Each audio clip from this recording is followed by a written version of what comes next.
good evening, wherever in the world you are today. I am Dr. Neslin Watson Druwe, your Passion Show host.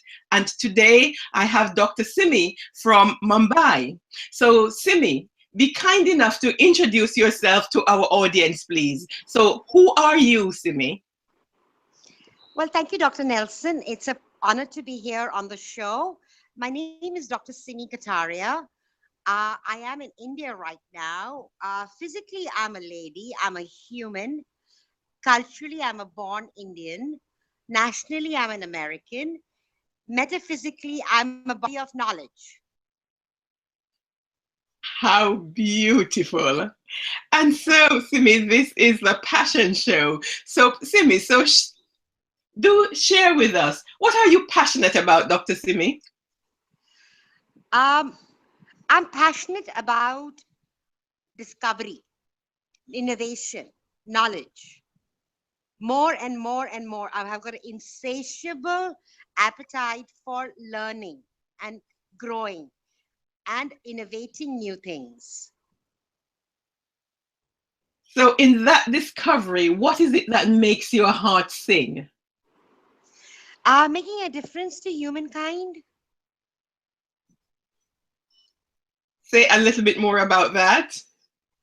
Well, fundamentally, if somebody is hurting, somebody is in pain, uh, all the lower worlds of whatever they are suffering from, I like to impact and bring about a solution to the problems, a human, basic human problems, so that they can optimize, they can excel, they can be free and fundamentally happy.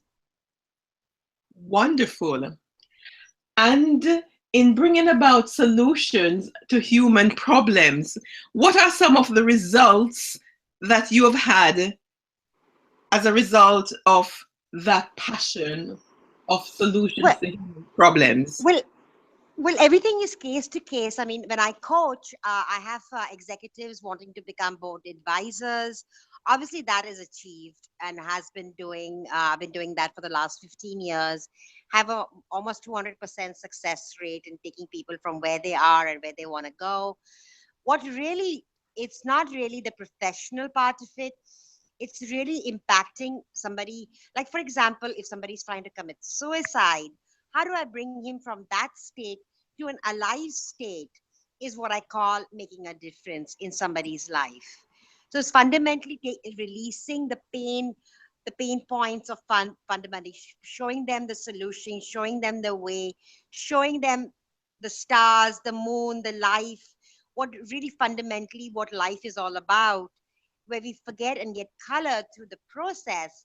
And what my entire journey has been and continues on to be is show, get people back on target, see the eye in, get the eye on the ball, um, go on target, be happy again, sing, dance, exactly what humans are supposed to do. Go back to the basics as being a baby again and being wondrous all over again. That's basically been my effort and my quest and my journey so far. How beautiful. And as a result of that journey, who have you become? I'm just a human being, that's all. I'm becoming more and more human as day goes by, becoming compassionate, seeing other points of view. Knowledge is fine, realization is fine, but really understanding and doing unto others as you want others to do unto you is what is my highest value. Constantly reinventing myself to be the best I can be as to humankind, to myself, to my family, everybody concerned. Wonderful. And in serving others, what matters most to you? What matters most to me is to be, uh, again, a human being. And this matters to me to see a genius in somebody. Matters to me that everybody has a God in them. Matters to me that it doesn't matter where they come from. It doesn't matter who they are, where they are at. I can make a difference. Yes. You spoke about your values. Uh-huh. So Uh-huh. what are your priorities? My first priority is to really constantly grow and learn so I can provide, since I am a provider. So the first priority is to really have my entire glass overfill at over full at all times with knowledge and best practices. Knowledge by itself is still not uh, completely the bullseye. It's about applied knowledge that matters. So what is priority to me, again, to answer my question, is to be the best I can be on a day-to-day basis, on a minute-to-minute basis, on a second-to-second basis. And how would you define greatness in terms of you being the very best you can? Greatness is in everybody, because I believe everybody is a leader and everybody has a genius in them. Um, so what I define greatness is contributing in some form or the other to society. Like, for example, Mahatma Gandhi. What is he? Why is he called the father of nation? Because he made uh, Indians uh, self-reliant in creating manufacturing salt. At that point, when India was not a manufacturing or a self-reliant country, this is before independence. What made him the father of the nation was his values towards the humankind and making a difference and contributing his life and sharing knowledge sharing and being there for somebody at any given point in time, very simply put. Beautiful. And how are you getting your greatness out into the world? I'm sorry, say that again. How are you getting your greatness out into the world? I know you're coaching and I know you write as well. How do people get to know about you? I'm getting it from unconditional love from my parents.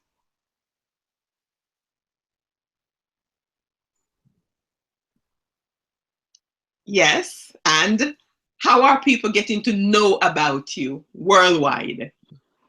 Well, the proof is in the pudding. I mean, when people are successful, they are talking about me. When people get come away from a suicide attempt and become aces again, that's a talk point. Um, when cancer children are happy that I'm teaching them, and I'm sharing stories, and they have a sparkle in their eye, I'm getting fuel from that.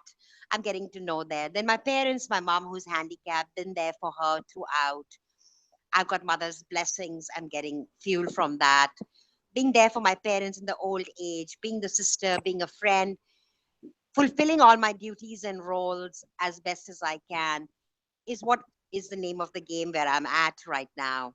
I hope that answers the question. You are blessed. I'm I'm truly enjoying, blessed. your- very much enjoying your answers and this great conversation with you. And in Radio Works World, we are about sharing our stories and Uh huh. enabling others to share their stories. Uh huh. And Marina, who is our leader, she talks Uh huh. about us as stardust. And Oh we are wow. shining our light throughout the globe, throughout the universe. If you were to Absolutely. be shining your light even more in India by running your own Radio Works show, what would Well, your thank you. show be about? I'm sorry, say that again. What would be my what? If you were to be offered the opportunity to have your own show, your own Radio Works show in India, Uh what huh. would your show be about? Education, applied knowledge, because I believe that, uh, especially in India, where education is far behind schedule, at the same time, it is very expensive and very privileged. Few can avail of it.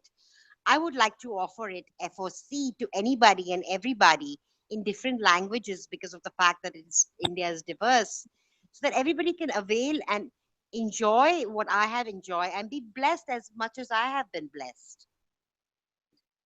So if you were the education host, Uh-huh. what would you be focusing on? Optimization of human potential. Say a little bit more about that. Well, how to be the best you can be on a minute to minute, on a day to day basis, so that when the time has come to say goodbye, people remember you at what you have contributed to yourself and to the society.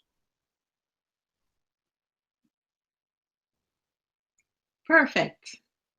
And so Yeah. within that, that's about giving a service.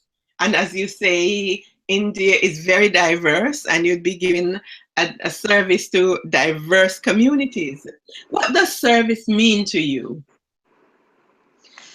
Well, just a little bit on a philosophy. I am a Buddhist by profession, by choice.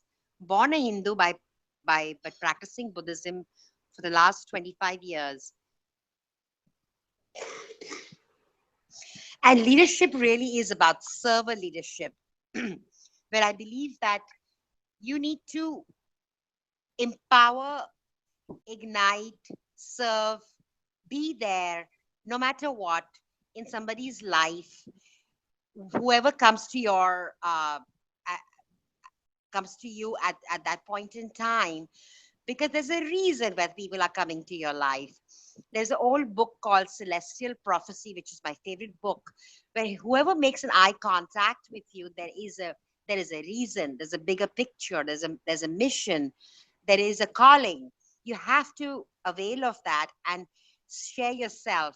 So service to me is service to yourself and service to the universe kind.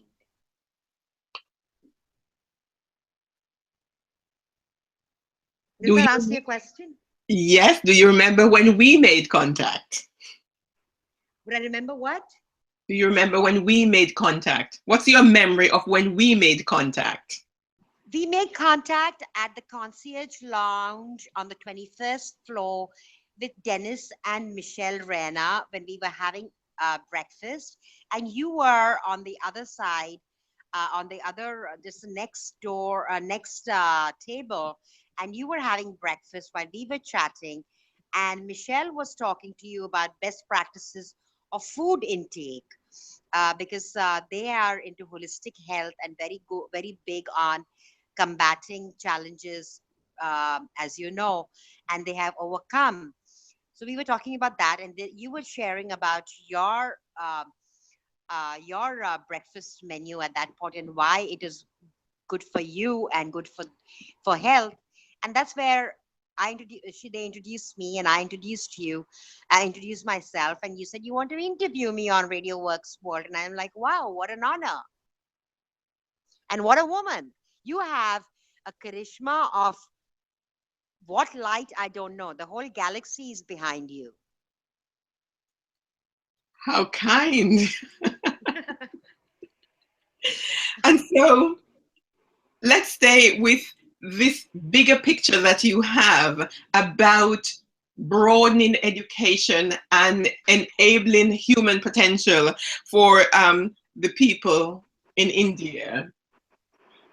Correct. With that in mind, when do you feel closest to your creator? And you spoke about your practice as a Buddhist, your Buddhism. When do you feel closest to your creator?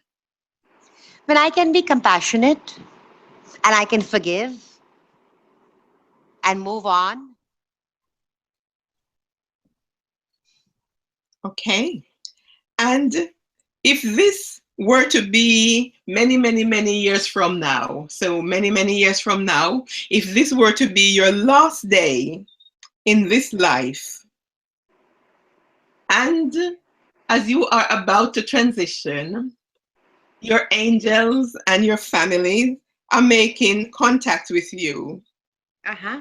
And they say to you, they give you a piece of paper and they say, write down the three truths that you have known in this life.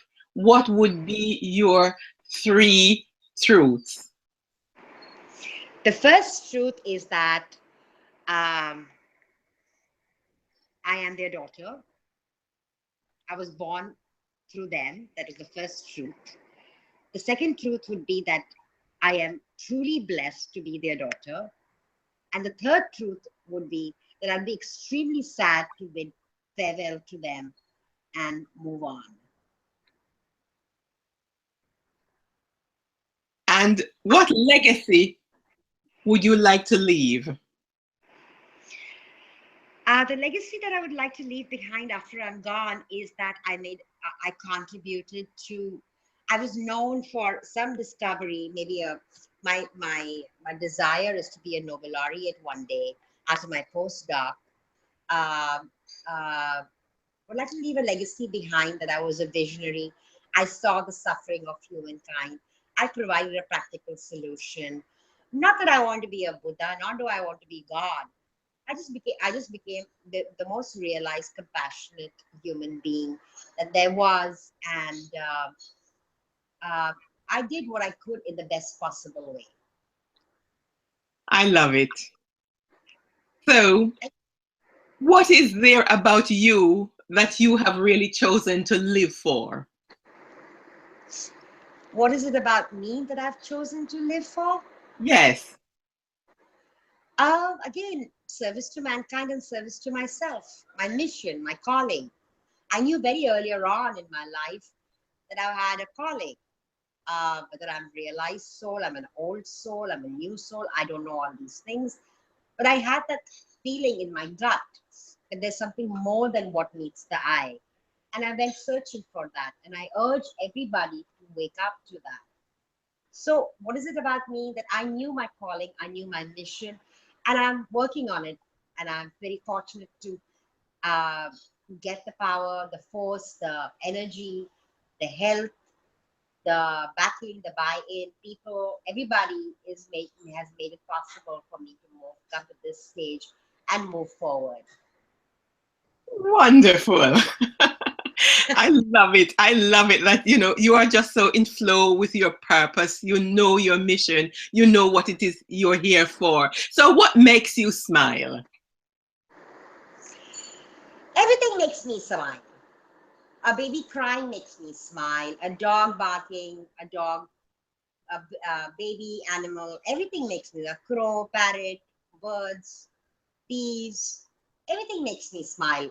Not It's not the case every day or every has been in the past, but where I'm at right now, I'm in a very good spot where I'm very blessed that everything is a new beginning and a new fresh start and a new learning today in my life. And that's where I've arrived at this point. How That serene. makes me smile and laugh and sing and dance. Lovely.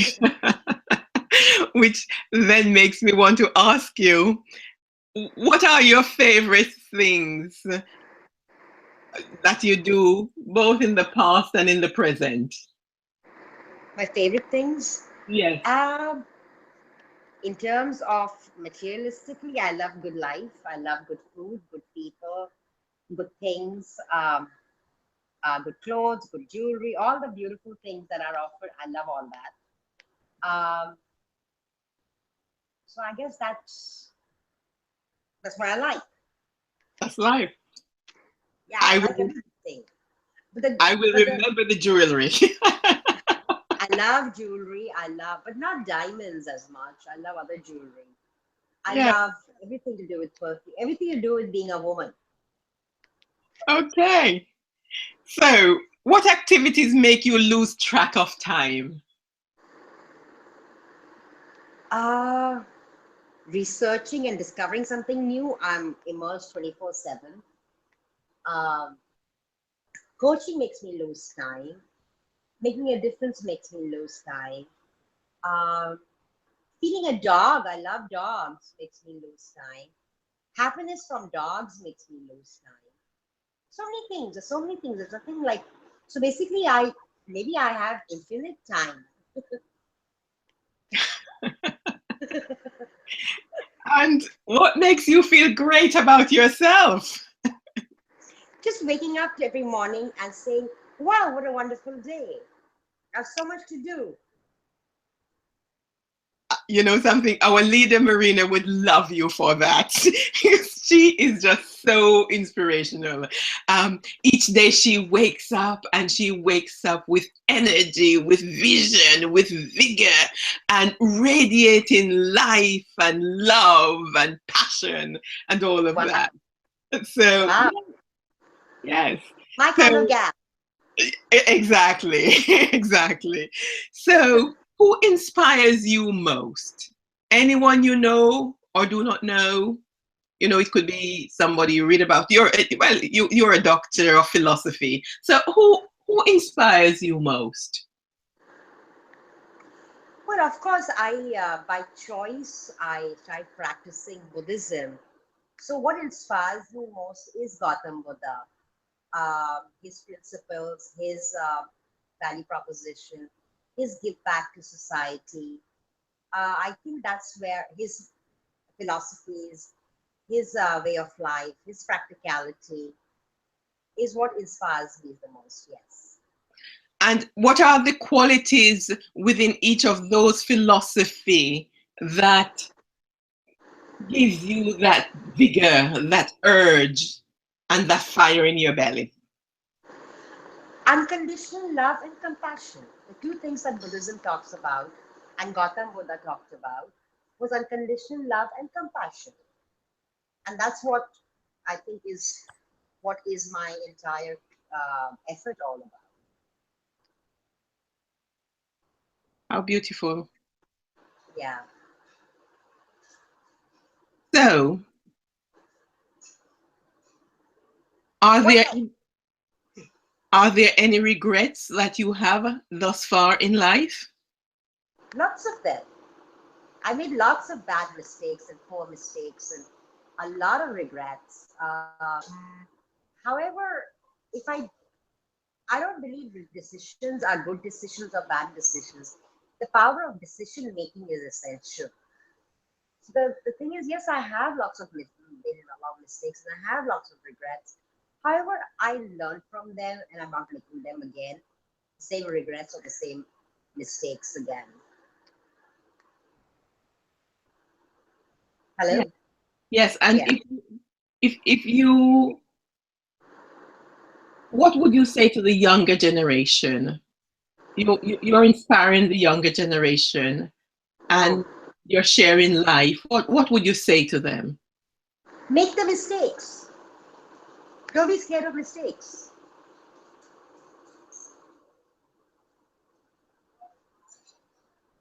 Make Absolutely. them because it's just make new mistakes every day.